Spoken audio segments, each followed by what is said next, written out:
Irmãos, a gente está aí no nosso último mês dessa série de mensagens que tem como título Uns aos Outros.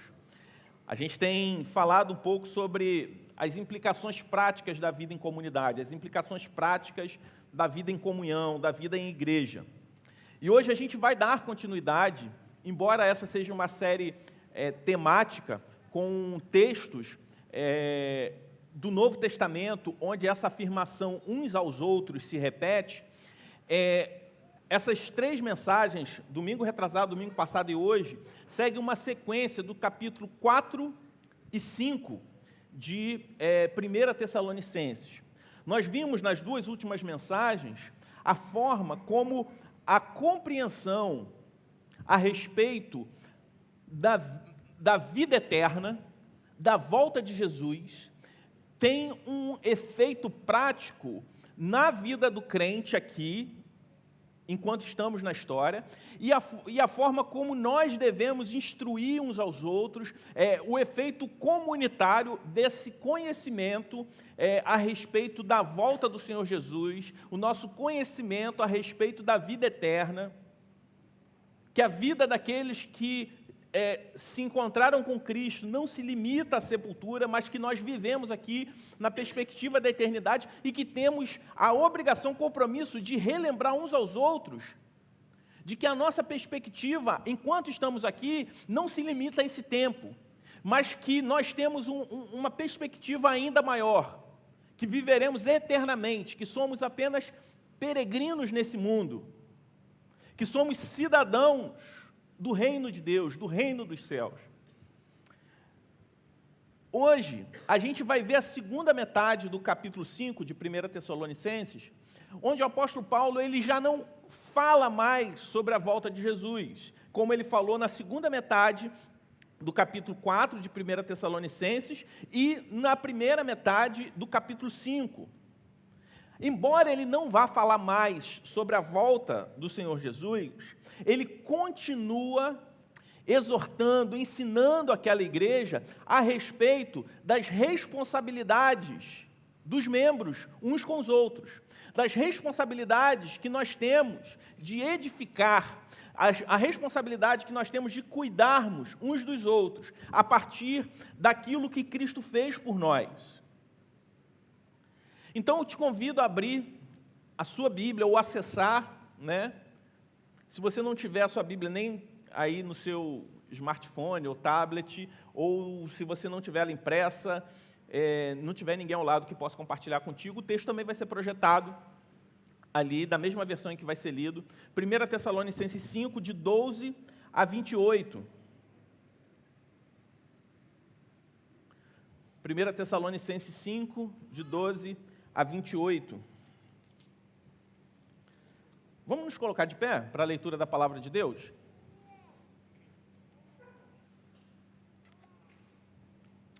A palavra de Deus diz assim: agora lhes pedimos,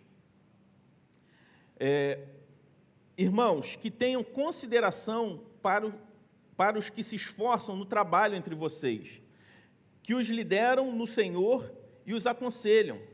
Tenham-nos na mais alta estima, com amor por causa do trabalho deles. Vivam em paz uns com os outros. Exortamos vocês, irmãos, que advirtam os ociosos, confrontem os desanimados, auxiliem os fracos, sejam pacientes para com todos. Tenham cuidado para que ninguém retribua o mal com o mal, mas sejam sempre bondosos uns para com os outros e para com todos.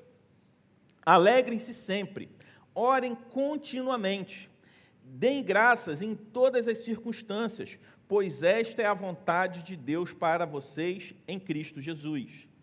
Não apaguem o espírito, não tratem com desprezo as profecias, mas ponham à prova todas as coisas e fiquem com o que é bom, afastem-se de todo o mal.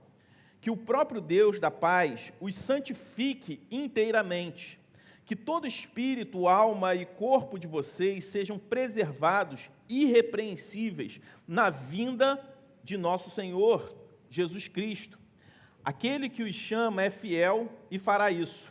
Irmãos, orem por nós. Saudem todos os irmãos com beijo santo. Diante do Senhor, encarrego vocês de lerem esta carta a todos os irmãos. A graça do nosso Senhor Jesus Cristo seja com vocês. Essa é a palavra de Deus para nós. Você pode se assentar nesse momento. Irmãos, o apóstolo Paulo, no início dessa carta, ele começa, logo, no início dessa carta não, no início desse trecho, no versículo 13, ele vai fazer a seguinte afirmação: vivam em paz uns com os outros. E é sobre isso que nós vamos falar nessa noite. O que significa viver em paz uns para com os outros? Isso é imperativo na vida da igreja. O apóstolo Paulo não fala sobre uma tentativa de viver em paz. Ele não fala como a paz dentro da igreja como uma opção ou uma possibilidade, mas ele fala de forma imperativa: vivam em paz uns com os outros. Mas ele não encerra essa instrução no imperativo, nessa afirmação. Ele fala, vivam em paz uns com os outros, e depois ele começa a falar sobre alguns desdobramentos, sobre algumas atitudes que nós devemos ter enquanto igreja, algumas atitudes que nós devemos ter enquanto discípulos de Jesus, enquanto seguidores de Jesus. E ele fala sobre o relacionamento do cristão com seus líderes, com os seus irmãos e com o seu Deus.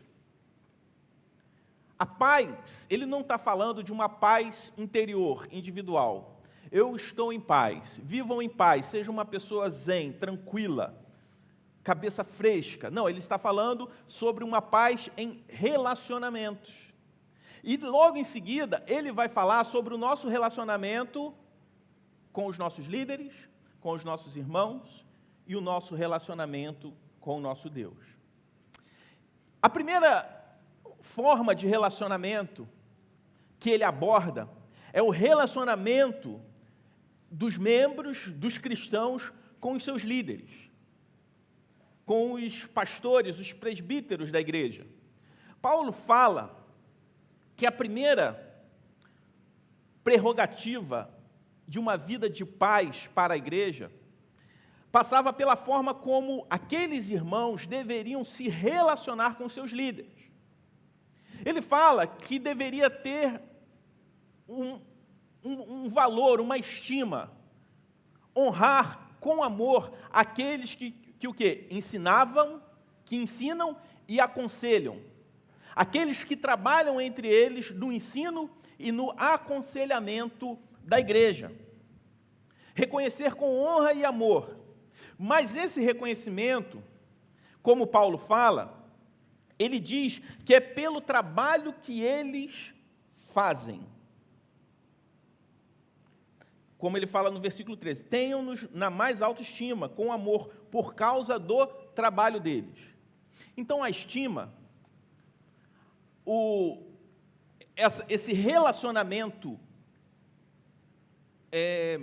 amoroso com a liderança, não é simplesmente pelo título que o líder possui, por ele ser pastor, por ele ser presbítero, mas antes de tudo, pelo trabalho que eles realizam no meio da igreja. O trabalho que eles desempenham, a disposição em servir. É interessante porque o trabalho pastoral, inclusive, a própria lei, ela entende a natureza do serviço pastoral. Por que, por exemplo, um pastor, ele não pode ter a carteira assinada? Qualquer sacerdote religioso, né, chamando assim, não tem carteira assinada, não é uma profissão reconhecida. Porque ele não recebe para ser pastor, ele recebe porque é pastor. Ele não recebe para fazer, mas ele é sustentado pela igreja por causa do trabalho, por causa da dedicação dele à igreja. Os verdadeiros obreiros são aqueles que trabalham arduamente pela sua comunidade de fé. A gente vê isso, o próprio apóstolo Paulo instruindo o jovem pastor Timóteo, em 1 Timóteo 4,10 e 5,17, que ele deveria trabalhar incansavelmente pela igreja, pela sua comunidade de fé. Então, o líder,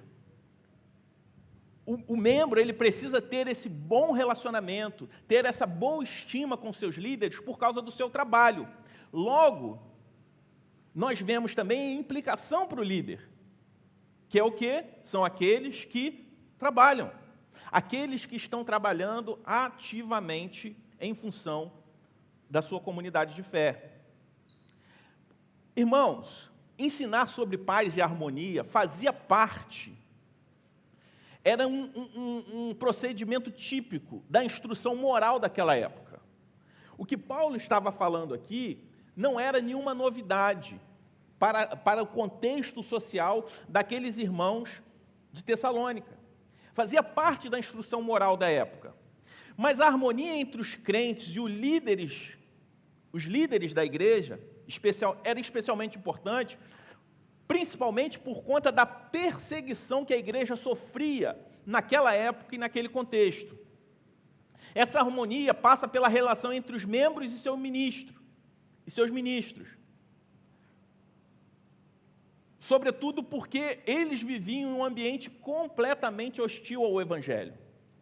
E, de alguma forma, esse bom relacionamento expressava para aquele mundo caótico, para aquela sociedade caótica, a glória de Deus. Era um bom testemunho da glória de Deus e um reconhecimento da soberania e do chamado de Deus para aquelas pessoas em dedicarem suas vidas no serviço comunitário. Até porque, aí a gente fala assim, não, esse reconhecimento é pelo trabalho que realizam e não simplesmente pelo título que alguém possa ostentar. A gente vive em uma época em que infelizmente a classe pastoral é muito desacreditada na sociedade. Você não consegue, por exemplo, um financiamento de carro, é muito complicado, é muito difícil. Quando você vai a algum lugar público, alguém pergunta, qual é a sua profissão? Aí você fala, ou você vai do céu ao inferno. Se é um cristão, poxa, abre portas. Cara, você é pastor, que bom, que benção. Um crente verdadeiro, ele vai ficar feliz com isso, vai procurar te ajudar. Mas, por outro lado também, você olha na expressão daquela pessoa, ela começa a te olhar como ladrão, como um monte de coisa. Infelizmente, pelo mau testemunho daqueles que deveriam trabalhar em prol do reino de Deus, mas trabalham em prol do seu próprio reino. E acabam, de alguma forma, desacreditando, manchando a reputação daqueles que servem. Mas a gente não pode imaginar também que essa perseguição, mesmo que intelectual, não exatamente uma perseguição física, violenta, é algo exclusivo do nosso tempo. Sempre foi difícil ser cristão. De uma forma ou de outra, a igreja sempre foi perseguida. Seja uma perseguição física, violenta, ou uma perseguição intelectual, social, uma perseguição que não vão afrontar contra a sua vida, mas vão tentar afrontar contra a sua moral. Tentando fazer com que você não tenha crédito diante da sociedade. E ele fala sobre essas características do líder. Ele fala que os ministros eram aqueles que trabalhavam no meio deles. Paulo não estava falando exatamente dele, porque Paulo não estava em Tessalônica. Ele estava falando sobre os presbíteros daquela igreja que ele treinou e deixou para que liderassem aqueles irmãos. Porque Paulo, naquele momento, estava distante. Embora ele tivesse ainda uma influência, uma liderança sobre aquela igreja, ele estava pedindo àqueles irmãos, rogando àqueles irmãos, para que eles tivessem a mais alta estima para com aqueles que estavam trabalhando no meio deles. Então, quando a gente vê isso, a gente entende que o pastor, o presbítero, é aquele que está no meio da congregação. É aquele que conhece o seu rebanho e o seu rebanho conhece o seu pastor. Não existe, nós não vemos amparo bíblico para uma relação distante. Porque ele fala, aqueles que ensinam e aconselham, que trabalham no meio de vocês fazendo isso. E isso é um alerta para nós em tempos essa cultura EAD, de ensino à distância. Nós vemos pessoas querendo cultuar à distância, onde as pessoas imaginam que elas podem ser instruídas, ensinadas e pastoreadas por aquele pastor que ela vê na televisão ou na internet. Eu não estou falando, claro que às vezes a gente compete com tanta coisa, com tanto ensino estranho. Eu não estou falando que os meios de comunicação, a internet, não pode trazer bom conteúdo para vocês. Claro que traz. Tem muita gente boa produzindo bom conteúdo, muita pregação boa, de teologia boa na internet. O problema é que você não pode imaginar que o ministério pastoral se resume, a importância de um líder na sua vida não se resume ao camarada que você assiste pelo YouTube ou pela televisão. Aquela pregação, mesmo que seja, eu nem vou considerar a pregação do falso evangelho. Não se resume àquele excelente pastor que você tem acesso pela internet. E é interessante que, com o acesso à informação muito facilitado hoje em dia, a gente é comparado, às vezes, com o que há de pior e o que há de melhor, né? E às vezes a pessoa fala assim, eu gosto muito da sua pregação e gosto da pregação daquele outro cara. Aí fala um cara que não tem nada a ver, fala exatamente o oposto que você prega, você fala assim, tem alguma coisa errada. Ou ela não entende nada, ou eu estou pregando algo muito errado. Mas, ao mesmo tempo, nós somos desafiados a sermos comparados aos grandes teólogos do nosso país. Mas que, ao mesmo tempo, que nós devemos valorizar e, sim, consumir esse bom material, esse bom conteúdo, nós precisamos entender que os pastores, os presbíteros da igreja local são aqueles que trabalham arduamente pela comunidade. Que você pode, sim, valorizar aqueles irmãos que possuem um conhecimento privilegiado, que dedicam sua vida para levar esse conhecimento para todas as pessoas, e você tem acesso a isso, mas que de alguma forma você precisa reconhecer que Deus colocou pastores, presbíteros, no meio da igreja para trabalhar em função dessa comunidade local. Então, a prerrogativa dos presbíteros, dos pastores, é do ensino, do aconselhamento e, como nós vemos na palavra de Deus, do governo da igreja. Após dar essas recomendações, como o cristão deve se relacionar com os seus líderes, ele fala também sobre a relação dos membros entre si. E ele vai falar isso a partir do versículo 14, especialmente no versículo 14 e 15. Ele diz o seguinte, Paulo fala que a responsabilidade do progresso, do crescimento dos membros, o crescimento espiritual da membresia, não cabe exclusivamente a esses líderes, a qual ele falou que precisam ser tratados com a mais alta estima. Mas essa responsabilidade é também dos membros entre si. Que, na verdade, quando a gente olha para a Bíblia, Paulo, inclusive, fala que a função primária dos líderes é equipar os membros para o quê? Para o ministério.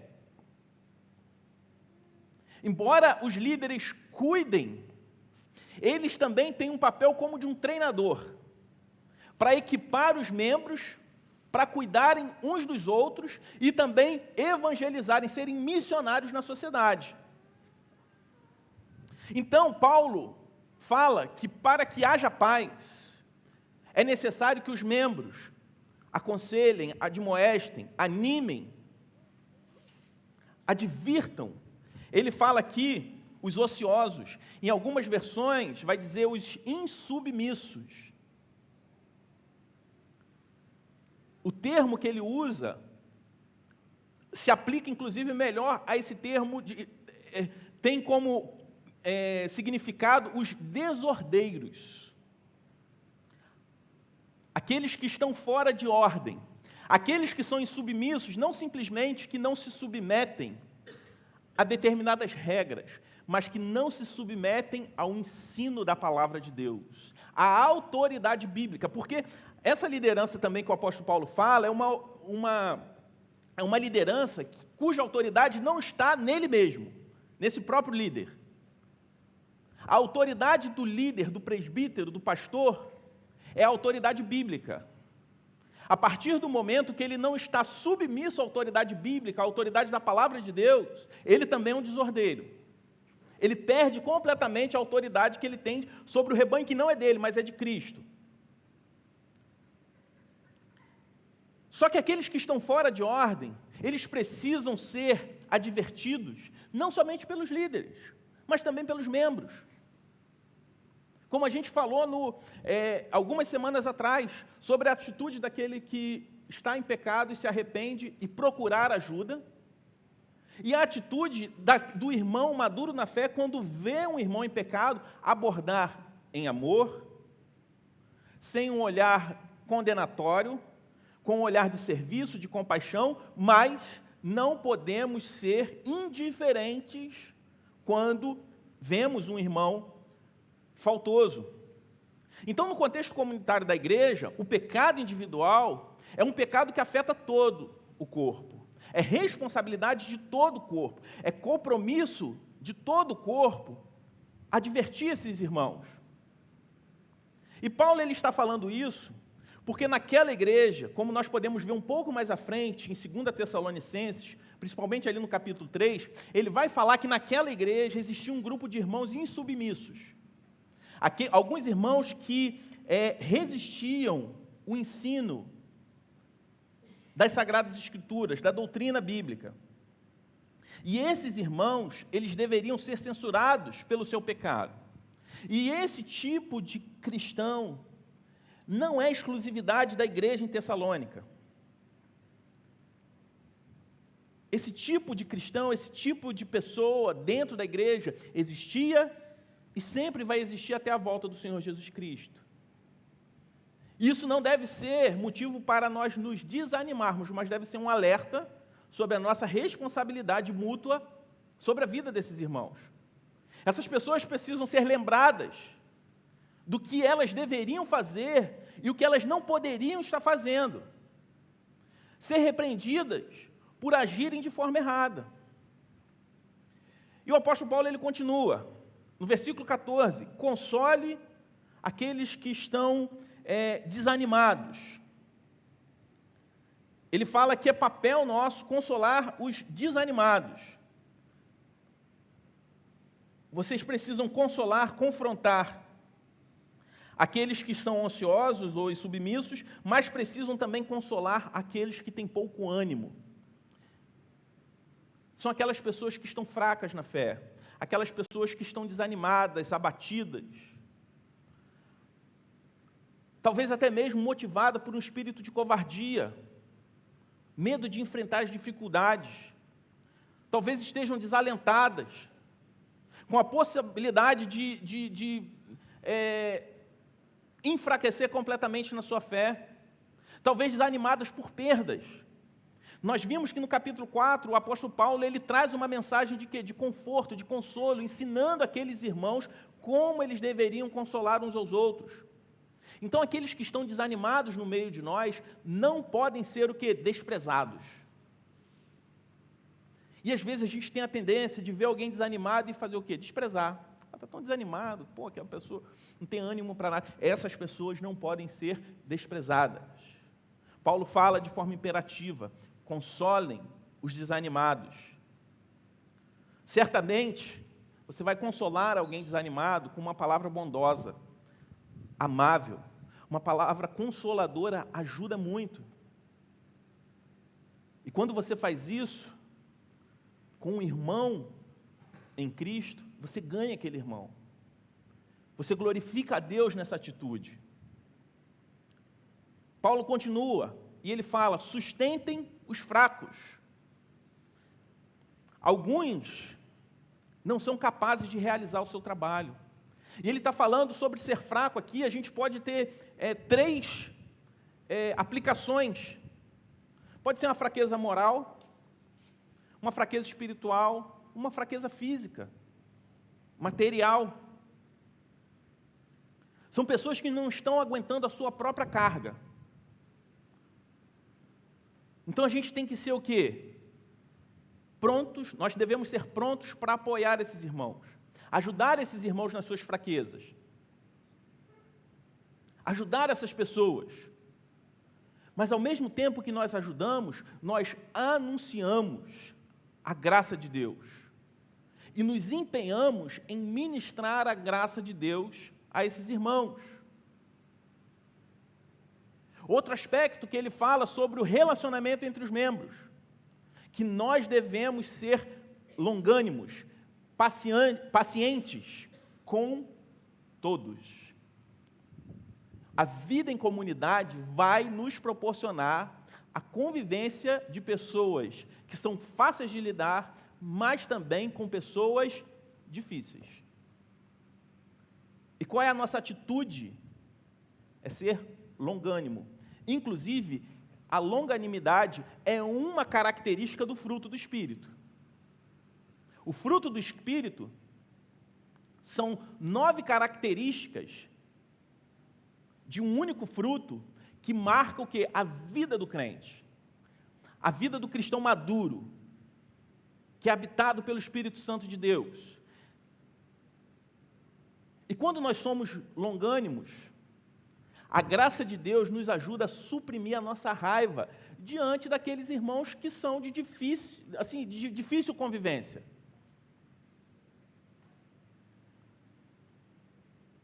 A gente não anda mais preocupado por injúrias, por afrontas. Nós não somos dominados pela ira. Isso deve ser exercido em relação a todas as pessoas. Aquelas que são fáceis de lidar, aquelas que são de difícil relacionamento, aqueles que são tidos como grandes ou aqueles que são pequenos, que são taxados como pessoas de pouco valor. Não devemos ser arrogantes em nossas expectativas e exigências em relação ao outro, nem duros em nossas imposições, mas devemos nos esforçar em fazer o melhor que nós pudermos em qualquer tipo de situação.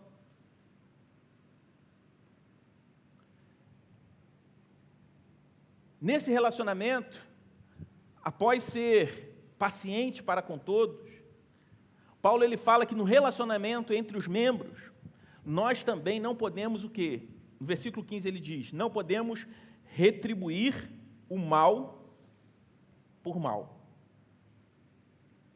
É uma área que a gente deve ter muito cuidado. Nós temos a tendência de retribuir o mal com o mal. Temos a tendência de retribuir o bem com o bem. Mas o próprio Senhor Jesus fala que retribuir o bem com o bem, fazer o bem para aqueles que a gente ama, não precisa ser cristão para fazer isso. Não precisa ser nova criatura, embora a gente viva um tempo que as pessoas retribuem o bem com o mal, que é algo demoníaco. Embora a gente veja isso na nossa sociedade, também nós vemos pessoas que retribuem o bem com o bem. Na mesma forma, nós temos a tendência de retribuir, a nossa natureza tem a tendência de querer retribuir o mal com o mal. Retribuir o mal com o mal é vingança. Devemos de todas as formas refrear a vingança. Se os outros nos insultam, isso não justifica a vingança, a nossa vingança.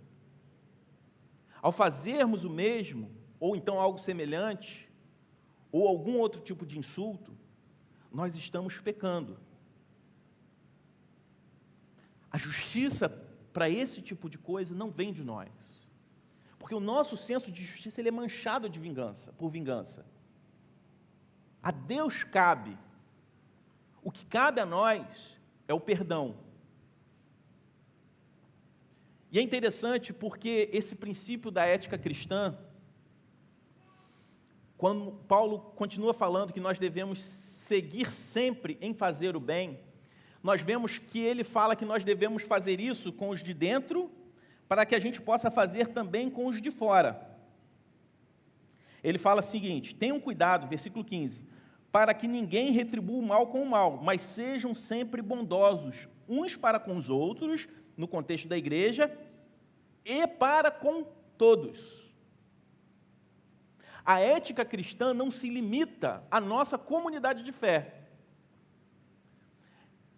De forma geral, nós devemos procurar cumprir as nossas obrigações em agradar a Deus em qualquer tipo de circunstância. Independente se as pessoas nos fazem o bem ou o mal, a gente tem que agradar a Deus, glorificar a Deus nas nossas reações. Independente daquilo que a pessoa faça a você, nós devemos sempre promover o quê? O bem. No Sermão da Montanha, Jesus fala o quê? Que nós somos os bem-aventurados, são os pacificadores.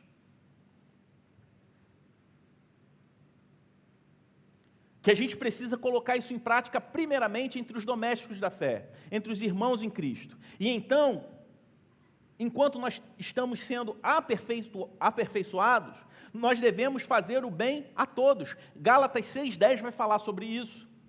A ética cristã não se aplica só dentro da comunidade de fé, mas também fora. O próprio Senhor Jesus fala que nós devemos o quê? Amar e orar pelos nossos inimigos. É pagar o mal com o bem. Então Paulo, depois de falar sobre essas implicações do relacionamento entre os membros, ele vai falar sobre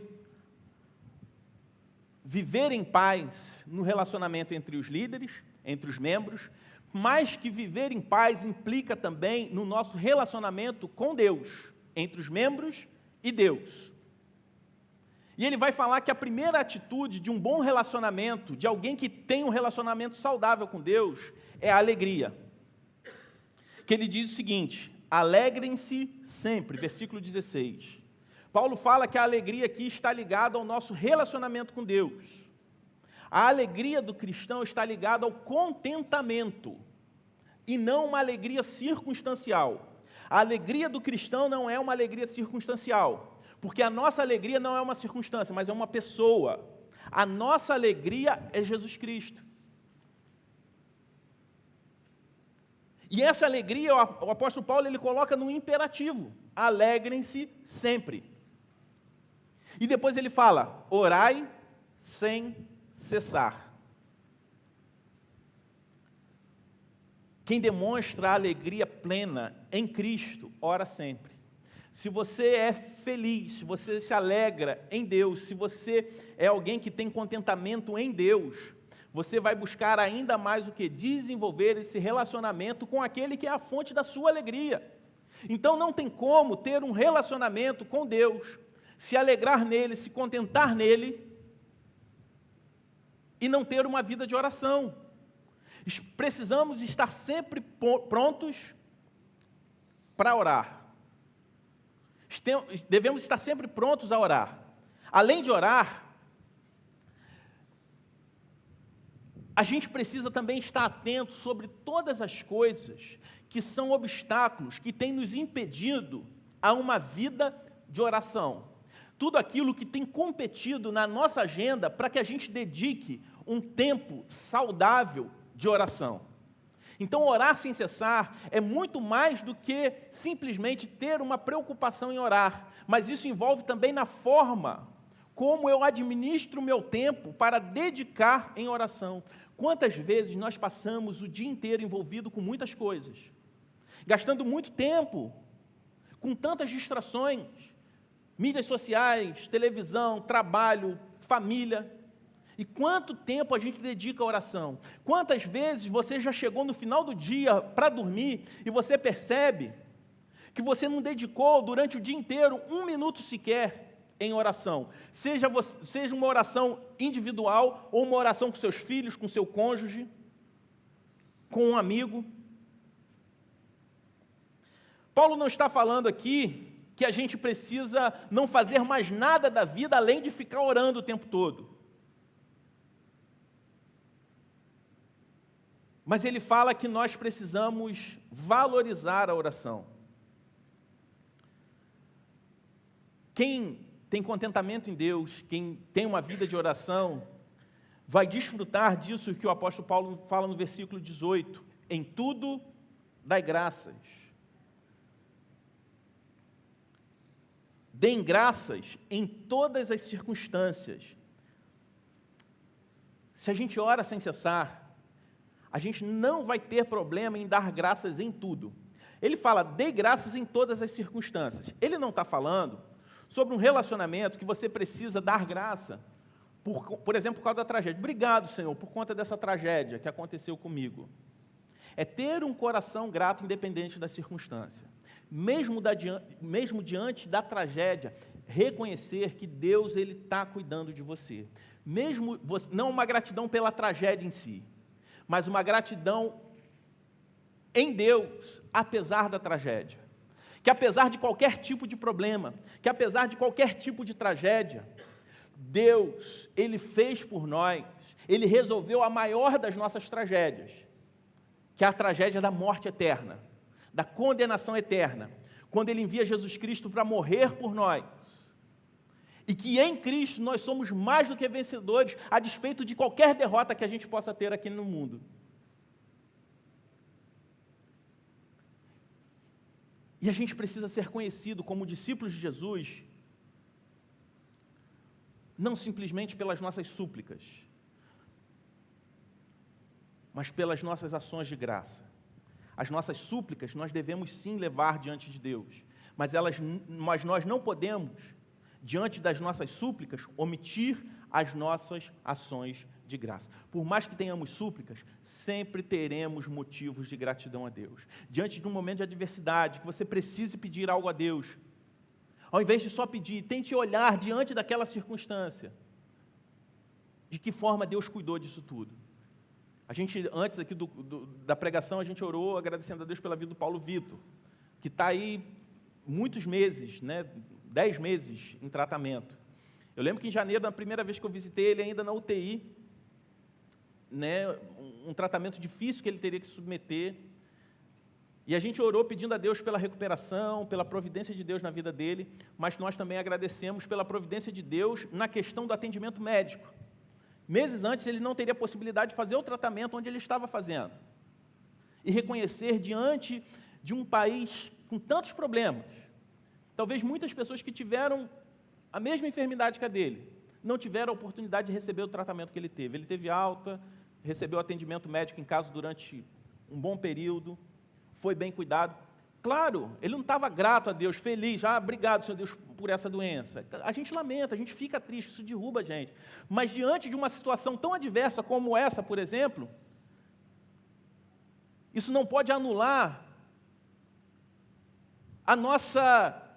o nosso discernimento sobre o cuidado de Deus, até mesmo em situações assim. Então, o que Paulo fala é o seguinte: devemos ser gratos em todas as situações, tanto no meio da adversidade, quanto na prosperidade. Entendendo que nada é tão ruim que não possa piorar, e que sempre dependemos do cuidado de Deus. E é interessante que ele fala, sejam gratos em todas as circunstâncias. Esta é a vontade de Deus para vocês. Que nós sejamos gratos. Então, uma vida de gratidão é algo inegociável na vida dos filhos de Deus. Porque nós vemos na palavra de Deus que esta é a vontade de Deus. E a gratidão é por meio de Jesus e por causa de Jesus. É Ele que nos permite nos alegrarmos sempre e nos convoca a darmos graças a Ele por todas as coisas. Isso, a atitude de gratidão, isso é agradável a Deus, isso glorifica a Deus. Faz parte de um relacionamento saudável com o nosso Deus. E ele vai falar sobre um último aspecto, uma última característica do nosso relacionamento com Deus. Ele diz, não apague o espírito. A gente vê que em alguns aspectos a Bíblia, ela usa algumas tipologias para o Espírito, ele é simbolizado pela água, pelo fogo, mas o Espírito, aí fala assim, não apague. O Espírito, ele não é uma coisa como o fogo, o Espírito é uma pessoa, tá? O Espírito de Deus não é uma força, o Espírito de Deus é uma pessoa, é a terceira pessoa da Trindade. Apesar dessas várias representações, o apóstolo Paulo ele está fazendo uma representação sobre a terceira pessoa, sobre a ação da terceira pessoa do Espírito, da Trindade na nossa vida, que é o Espírito Santo. E de que forma você apaga algo? Abafando. E ele vai falar o seguinte: não apaguem o Espírito, não tratem com desprezo as profecias. Do que ele está falando? Naquela época, a palavra de Deus, a Bíblia, ela não estava fechada, ela estava, inclusive, o apóstolo Paulo estava endereçando uma carta que veio fazer parte do cânon bíblico. A pregação naquela época, ele também tinha esse elemento revelatório. Hoje nós temos a revelação. Então, de que forma a gente aplica isso para os dias de hoje? Não apaguem. A pregação hoje o que é? Expositiva. É a exposição que da revelação. Então, ele fala o seguinte: não apaguem o conhecimento, não abafem na sua vida o conhecimento bíblico, não despreze a pregação pública da palavra de Deus, a exposição da palavra profética de Deus. Não abafem isso na sua vida, porque senão vocês vão estar o quê? Apagando, abafando o Espírito de Deus, a ação do Espírito Santo de Deus na sua vida. Por quê? Porque quanto mais conhecimento, e ele falou também sobre o quê? Oração. Então, ore sem cessar, e não despreze a profecia, a pregação. Quando a gente faz isso, a gente está o quê? Abafando o Espírito Santo de Deus, a ação do Espírito Santo de Deus na nossa vida. E quando a gente tem, quanto mais conhecimento, mais a gente tem o quê? Discernimento. Porque depois ele vai falar, mas ponham à prova todas as coisas e fiquem com o que é bom. O que ele está falando aqui? Que quem não despreza o conhecimento bíblico, recebe de Deus, e tem uma vida de oração, recebe de Deus o quê? Discernimento, para entender o ensino que provém de Deus e o que não provém. Eu vejo muitas vezes esse texto sendo mal aplicado. Às vezes você vê aquele camarada, aquele pregador, que prega a teologia da prosperidade, um falso evangelho centrado no homem, uma salvação por obras, só que ele usa a Bíblia, usa o nome de Jesus nessa pregação que ele faz. Irmãos, Jesus, quando foi tentado no deserto, pelo inimigo, pelo diabo, o diabo usou a própria palavra de Deus para tentar Jesus. Aí as pessoas falam assim, não, mas a Bíblia fala o seguinte, retém o que é bom. Houve aquele falso evangelho, mas como eu uso o nome de Jesus, retém o que é bom. Ou houve um cara, uma pessoa que não confessa a Cristo, mas de alguma forma usou a Bíblia, para justificar as suas ideias, você fala, retém o que é bom. Não, ele está falando no discernimento para a gente poder ter a capacidade de discernir aquilo que é a pregação genuína do Evangelho ou não é. Eu não estou falando de pequenas diferenças teológicas pós-Evangelho, meus irmãos. Nós estamos falando sobre uma distorção, sobre os pilares essenciais do Evangelho. Para a gente ter a capacidade de discernir que nem todos aqueles que pregam alguém chamado Jesus estão pregando Jesus Cristo de fato. Existem aqueles que hoje em dia pregam, evidenciam apenas a figura do Jesus histórico e eliminam completamente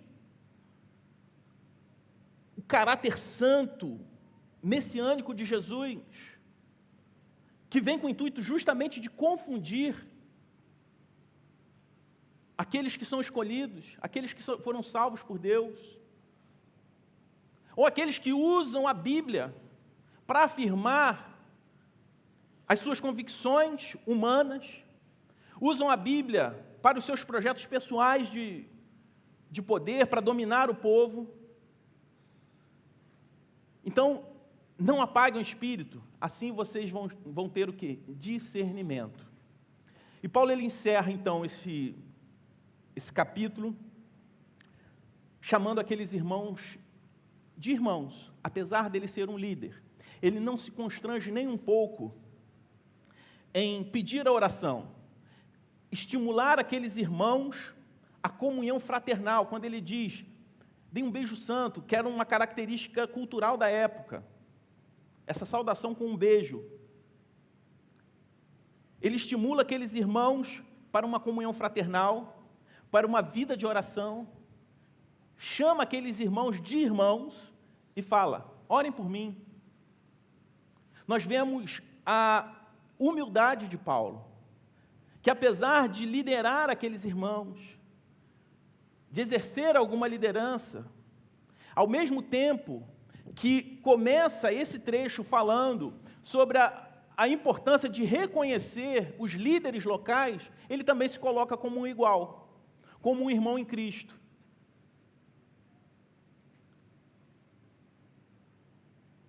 Então, essa responsabilidade que o apóstolo Paulo traz é uma responsabilidade mútua. É papel de cada um de nós cooperar para que vivamos em paz uns com os outros, para que tenhamos relacionamentos sinceros com os nossos líderes, com os nossos irmãos e com o nosso Deus. E porque a paz, o viver em paz, é um imperativo para as nossas vidas, porque nós somos discípulos do Deus de paz. A palavra de Deus fala sobre a paz de Deus, mas fala sobre algo muito interessante também, quando aplica essa palavra paz. Fala que nós temos paz com Deus. Por que ele fala isso? Romanos 5,1 diz, tendo sido, pois, justificados pela fé, temos paz, não a paz de Deus que ele fala, mas temos paz com Deus, por nosso Senhor Jesus Cristo. Romanos 5,1.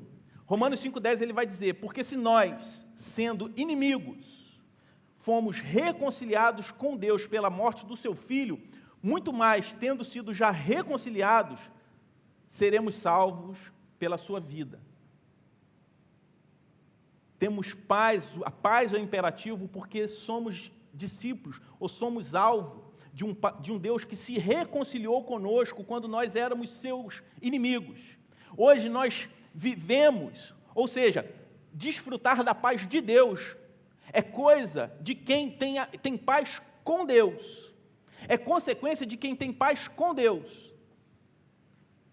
Efésios 2, de 14 a 16, vai dizer, pois Ele é a nossa paz, o qual de ambos fez um e destruiu a barreira, o muro de inimizade, anulando em seu corpo a lei dos mandamentos expressa em ordenanças. O objetivo dele era criar em si mesmo, dos dois, um novo homem, fazendo a paz e reconciliar com Deus os dois em um corpo, por meio da cruz, pela qual ele destruiu a inimizade. Temos paz um com o outro, porque Deus restabeleceu a paz dele para conosco. E essa paz, o sacrifício que nos trouxe a paz que nós vamos celebrar nessa noite. A palavra de Deus deixa para nós uma ordem expressa em relação a isso, algo que nós devemos observar. E eu queria fazer a leitura de um texto bíblico, porque todo segundo domingo do mês nós celebramos aqui, nós nos lembramos do sacrifício, do castigo que Cristo sofreu, que nos trouxe a paz. O mesmo apóstolo Paulo ele vai escrever em 1 Coríntios 11, a partir do versículo 23, o seguinte, pois recebi do Senhor o que também lhes entreguei, que o Senhor Jesus, na noite em que foi traído, tomou o pão, e tendo dado graças, partiu e disse, isto é o meu corpo, que é dado em favor de vocês. Façam isso em memória de mim. Da mesma forma, depois da ceia, ele tomou o cálice e disse, este cálice é a nova aliança no meu sangue. Façam isso sempre que o beberem em memória de mim. Porque sempre que comerem desse pão e beberem desse cálice, vocês anunciam a morte do Senhor até que ele venha. Portanto, todo aquele que comer o pão ou beber o cálice do Senhor indignamente será culpado de pecar contra o corpo e o sangue do Senhor. Examine-se cada um a si mesmo, e então coma do pão e beba do cálice, pois quem come e bebe sem discernir o corpo do Senhor, come e bebe para a sua própria condenação. Nesse momento eu gostaria que você fechasse seus olhos, a gente vai orar. A palavra do Senhor diz que é um momento em que nós devemos nos examinar, é um momento de confissão, um momento de contrição. A nossa igreja, todo mês, celebra a ceia do Senhor. E nós convidamos todos aqueles, mesmo aquele que não é membro da Igreja do Redentor, mas se você já foi batizado, se você confessa Cristo como seu único e suficiente Salvador, está em plena comunhão com Deus e com a sua igreja, você está convidado a participar da mesa conosco. Mas antes disso, vamos fazer como a palavra de Deus nos orienta. Feche seus olhos, confesse ao Senhor o seu pecado, peça perdão a Deus, e depois coma do pão e tome do cálice. Venha até a frente, participe da ceia do Senhor. Feche seus olhos, vamos orar. Pai querido, nós te louvamos, Senhor Deus, pela sua maravilhosa graça, por esse amor que nos transformou e que nos reconciliou contigo. Obrigado, Senhor Deus, porque hoje nós não temos mais o muro de inimizade que nos separava de Ti, mas em Jesus Cristo esse muro foi destruído, foi jogado por terra e nós temos paz contigo. Por isso nós colocamos diante do Senhor os nossos pecados, confessamos ao Senhor que somos pecadores, que erramos, que pecamos contra o Senhor, pecamos contra a vida dos nossos irmãos, mas estamos aqui, Senhor Deus, pedindo perdão ao Senhor, nos colocando, Senhor Deus, como servos humildes, dependentes do Senhor, carentes da Tua graça, e suplicamos, Senhor Deus, nos perdoa, Senhor Deus, nos cobre, Senhor Deus, com a Tua graça, hoje e sempre, no nome de Jesus. Amém. Vamos nos colocar de pé. Você pode vir pelo corredor do meio, pegar o pão, molhar no cálice e retornar pela lateral para que não haja nenhuma confusão aqui no meio, nenhuma embolação. Mas vamos participar desse momento com reverência e gratidão ao Senhor.